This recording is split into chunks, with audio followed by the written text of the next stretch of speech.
नमस्कार, मैं हितेश बराला स्वागत करता हूं आप सभी का मेरे इस यूट्यूब चैनल पे।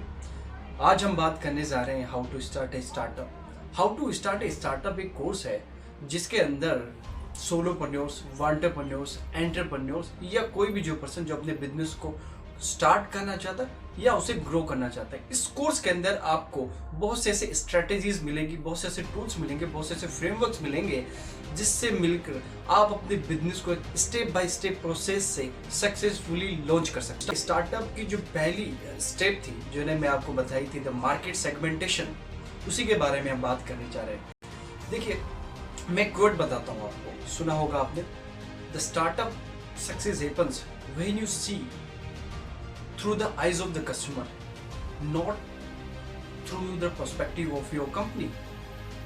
आप स्टार्टअप स्टार्ट कर रहे हैं तो आपको अपनी कंपनी के हित के लिए नहीं सोचना, आपको कहीं ना कहीं कस्टमर के हित के लिए सोचना है। Perspective for the company, no, eyes of the customer. Customer की क्या बर्निंग नीड है, क्या रिक्वायरमेंट है, कस्टमर की आप कहां मदद कर सकते हैं। 95% जो स्टार्टअप फेल हुए हैं उन्होंने यही गलती की है। जो एंटरप्रेन्योर्स है वो स्टार्टिंग में खूब मोटिवेट रहते हैं, सब कुछ वो करना चाहते हैं, लेकिन गलती क्या करते हैं, अपनी कंपनी के प्रॉफिट के बारे में सोचते हैं। नहीं, स्टार्टिंग के अंदर आपको कंपनी की प्रॉफिट के बारे में नहीं सोचना, आपको सोचना है तो सिर्फ कि मैं कस्टमर की किस बर्निंग प्रॉब्लम का समाधान दे सकता हूं, क्या उनकी मैं मदद कर सकता हूं, एक्चुअल में कस्टमर चाहता क्या है, ये तो आपको पता होना चाहिए ना। मैं मार्केट के अंदर नए नए प्रोडक्ट ला रहा हूँ, नए नए इनोवेशन कर रहा हूँ, लेकिन क्या कस्टमर को उसकी नीड है कि नहीं है, कस्टमर उस प्राइस रेंज पे उसको ले पाएगा कि नहीं ले पाएगा। ये आपको सबसे पहले मैं आपसे क्वेश्चन पूछता हूँ, आपसे एक क्वेश्चन पूछता हूँ, इसका आप लिख लीजिए, आप इस क्वेश्चन को लिख लीजिए, सोचिए क्या ये सही है कि गलत है। आप इसके बारे में सोचना, अपनी डायरी पे लीजिए, लिखिए उसके अंदर ये सोचना। मैं आपसे एक क्वेश्चन पूछूंगा, उसका जवाब आप देना मुझे, आप देना। What is the single necessary and sufficient condition for a business? बताइए, what is the single necessary and sufficient condition for a business? बताइए, इसका जवाब मैं आप ही से पूछ रहा हूं, बताइए बताइए। अब आप बोलेंगे कि सेल्स हो गई, मार्केटिंग होगी, एक मार्केट हो गया, प्रोडक्ट हो गया, एचआर हो गया। नहीं, आपके बिजनेस के सबसे जो बड़ी नेसेसरी नीड है वो सिर्फ एक है, पेइंग कस्टमर। कस्टमर नहीं, पेइंग कस्टमर। आपके बिजनेस की सबसे बड़ी ग्रोथ वहीं से आएगी, कस्टमर से भी नहीं, एचआर से भी नहीं, सेल्स से भी नहीं, पेइंग कस्टमर्स। एक बहुत बड़ी बात कहने जा रहा हूं। The startup does not begin by hiring people, building product or hiring some developers. It's begin when you fulfill an unmet need of the customer. एक स्टार्टअप तब शुरू नहीं होता जब आप कुछ लोगों को हायर कर ले, प्रोडक्ट बना दे, कुछ वेबसाइट बना दे, उसका ऐप लॉन्च कर दे। नहीं, स्टार्टअप तब शुरू होता है जब आप किसी मार्केट या किसी कस्टमर की अनमीट नीड को फुलफिल कर सकते हैं। ओला, उबर, मैं बात करूं अगर ओयो रूम्स, मैं बात करूं अगर जस्ट डायल, मैं बात करूं अगर अर्बन क्लैब, तो ये क्या है, ये मार्केट की अनमेट नीड को उन्होंने फुलफिल किया है। कहीं ना कहीं कस्टमर का टाइम बचाया है, कहीं ना कहीं लोगों की हेल्थ की है, टाइम बचाया है। यही तो चाहिए कस्टमर को।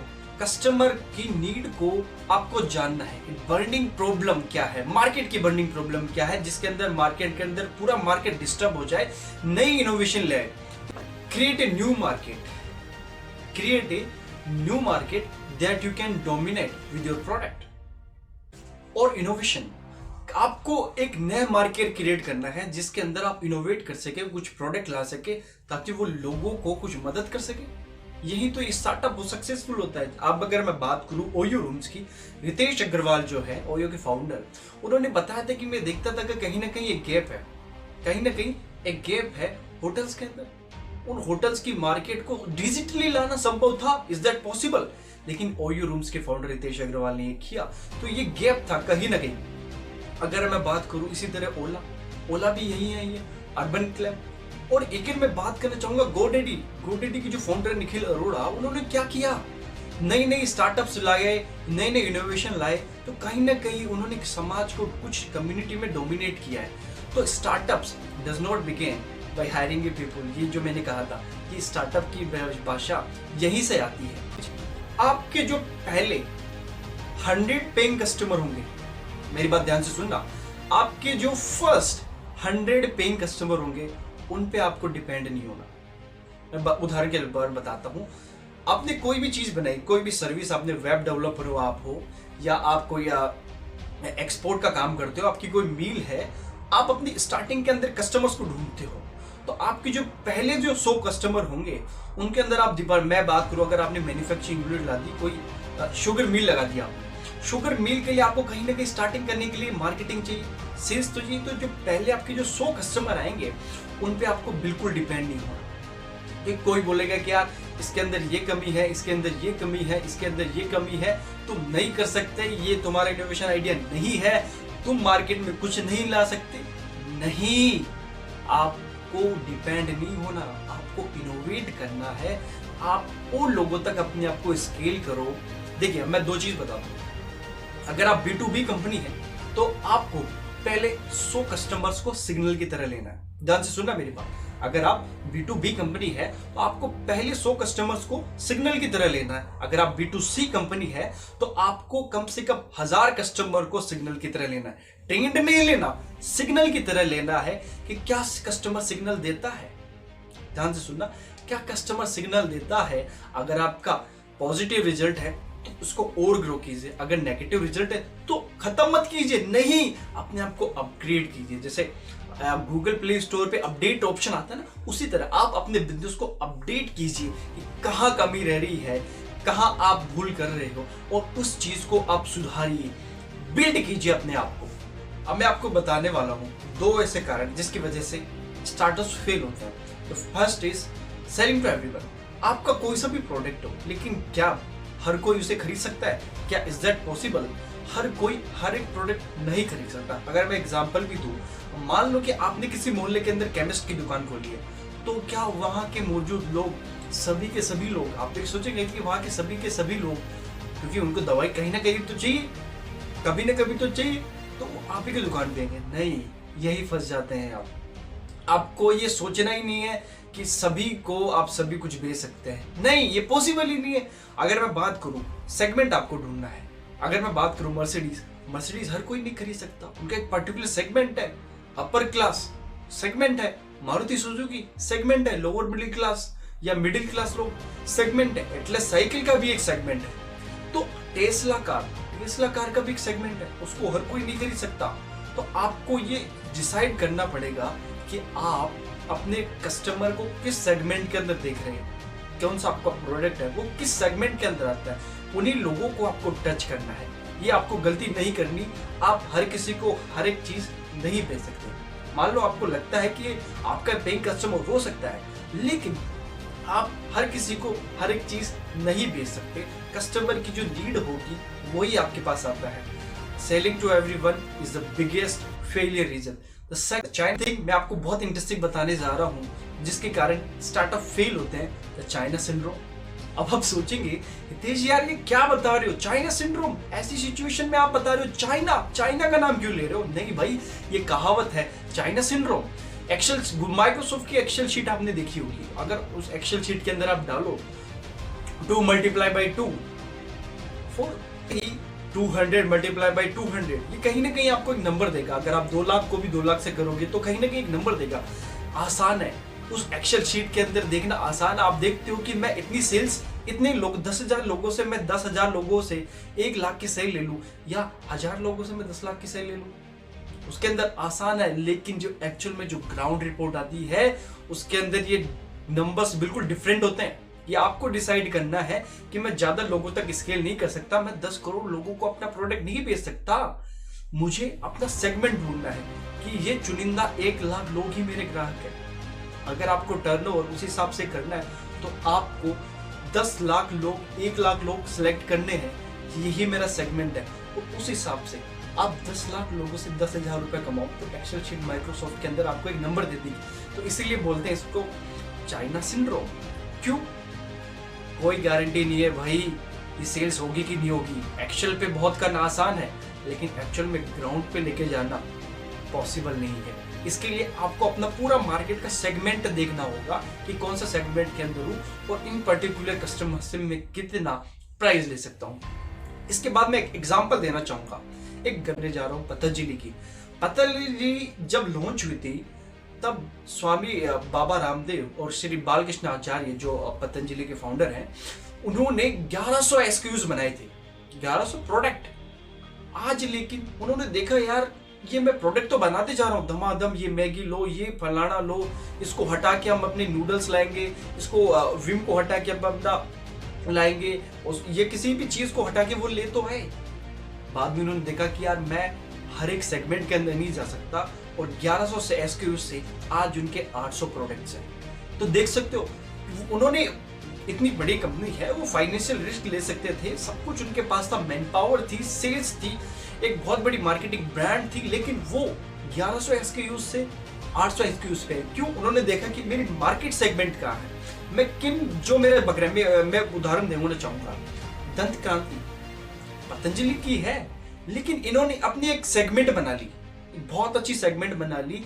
आज मार्केट में वो पतंजलि के नाम, पतंजलि दंत क्रांति के नाम से नहीं बिक रही, वो स्पेशल इसी नाम से बिक रही है, दंत क्रांति इसी नाम से बिक। तो ये उनका सेगमेंट हो गया। अगर मैं बात करूं ऐसे कुछ आगे उदाहरण आपको भी पता होगा, अगर मैं बात करता हूं ब्रश की, आपके माइंड में क्या आता है? अगर मैं बात करूं हेयर शैम्पू की, तो आपके माइंड में क्या आता है? तो ये पर्टिकुलर सेगमेंट है, आपको अपने सेगमेंट के ऊपर ध्यान देना होगा कि क्या मेरा सेगमेंट है। मैंने उदाहरण दिया 1100 एसक्यूज से 800 एसक्यूज पे, बड़ी कंपनी थी, बड़ा रिस्क ले सकती, लेकिन नहीं, पर्टिकुलर उन्होंने सेगमेंट दिया। अब मैं आपको देने जा रहा हूं मार्केट सेगमेंटेशन की कुछ स्टेप्स। ये पॉसिबल है। First step is that your customer is well funded. क्या आपका कस्टमर वेल फंडेड है? The second step is the target customer is readily accessible for the sales force. क्या वो उस सेल्स के लिए तैयार है कि नहीं है? Second thing. अब मैं बात करूंगा तीसरे क्वेश्चन, लिखते step does the target customer have a compelling reason to buy. आपके कस्टमर के पास एक कंपेलिंग रीजन है कि आपका वो प्रोडक्ट, आपका इनोवेशन बाय करे, उसके पास है। ये भी आपको अपनी क्वेश्चन करना है, ये भी आपको स्टेप अपनानी है इसके अंदर। Fourth question, can you deliver A product with the help of partners.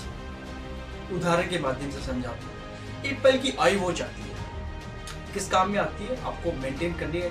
अगर आप एक्सरसाइज कर रहे हैं तो आपको वो आई वॉच, उसके अंदर बीपी, आपके जो जितने भी वाइटल साइंस है वो मैप करती है, वो आपको बताती रहती है। लेकिन एप्पल ने अपने एक पार्टनर से मैप किया, आपको पता है, नाइकी से। उन्होंने, भाई अगर आप एक्सरसाइज करेंगे, रनिंग करेंगे, तो शूज तो पहनेंगे ना। एप्पल का नाइकी के साथ एक बॉन्ड है। अगर आप उनके प्रोडक्ट लेते हैं तो वो आपको एक बहुत अच्छा डिस्काउंट देते हैं। क्या आपको पता था? आपको भी अपने बिजनेस के अंदर यही करना है।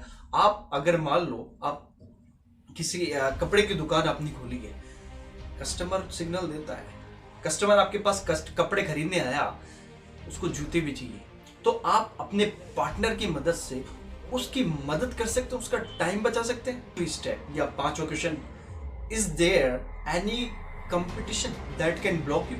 या आपको भी पूछना है, उसके अंदर कोई ऐसा कंपटीशन तो नहीं है तो जो आपको ब्लॉक कर सकते हैं। ऑलरेडी किसी आप वेल फंडेड या बहुत बड़ी कंपनी से तो कंपटीशन ले नहीं जा रहे। हाँ, हालांकि मैं मानता हूं कि मार्केट के अंदर फर्स्ट मूवर ही सब कुछ नहीं होता, फास्ट मूवर भी होता है, लेकिन आपको अपने कंपटीशन को भी देखना है कि क्या कस्टमर आपके कंपटीशन के पास तो ज्यादा नहीं जाएगा, आपको वो कंपटीशन ब्लॉक तो नहीं करेगा। ये sixth step, if you win this segment can you penetrate other segment. अगर आप इन सभी सेगमेंट को जीत चुके हैं तो क्या आप नेक्स्ट सेगमेंट के थ्रू भी जा सकते हैं? अगर मैं बात करूं, अगर आपने एक टूथपेस्ट बना ली और आप उसके अंदर बहुत अच्छे से जीत चुके हैं, उसको बहुत अच्छे से लोग जानते हैं, तो क्या आप ब्रश नहीं बना सकते? अदर सेगमेंट के अंदर नहीं जा सकते? ये भी आपको डिसाइड करना। अब मैं आपको देने वाला हूं मैसिव एक्शन प्लान। नाम से पता लग रहा होगा, मैसिव एक्शन प्लान। आपको लिखना है, डायरी में नोट करना है, नोट्स बना लो इस चीज के, मैसिव एक्शन प्लान के। सुनना ध्यान से। पहली चीज, आपको 5 से 6 अपने टारगेट मार्केट ढूंढने हैं। आपको टारगेट मार्केट ढूंढने हैं, उनको लिस्ट डाउन करना है। मल्टीपल सेगमेंट के बारे में, आप कौन कौन से सेगमेंट के अंदर आपके अंदर पोटेंशियल है, जिसके अंदर आप जा सकते हैं, आप ग्रो कर सकते हैं, उन सभी को आपको लिस्ट करना है। उसके अंदर आपको देखना है कि आप क्या क्या कर सकते हैं। पोटेंशियल सेगमेंट मार्केट, आपको लिस्ट बनानी है क्या क्या पोटेंशियल मार्केट है जिसके अंदर आप अपने बिजनेस को सक्सेसफुल कर सकते हैं। आप हर एक चीज़ के बारे में देखें और उनकी लिस्ट बनाएं कि क्या क्या आप सेगमेंट के अंदर आपके अंदर पोटेंशियल है कि आप उस सेगमेंट के अंदर जाएं। द सेकेंड थिंग, दूसरी स्टेप आपको क्या करनी है, उनके अंदर 5 से 6 जो सेगमेंट है उनको नैरो डाउन कर लीजिए। 5 से 6 उनको नैरो डाउन कर लीजिए और उनमें से एक चूज कीजिए। सेकेंड थिंग, उनमें से आपको एक चूज करना है, जिसके अंदर आपको ज़्यादा पोटेंशियल है, ताकि मैं इसको आपके अंदर करने का पैशन हो। उसके अंदर आपको करने का पैशन हो कि यार मैं बिल्कुल कर सकता हूँ, ये मार्केट की एक अनमेट नीड है, कस्टमर की एक बर्निंग प्रॉब्लम है जिसको मैं सोल्व कर सकता हूँ। The third is primary research.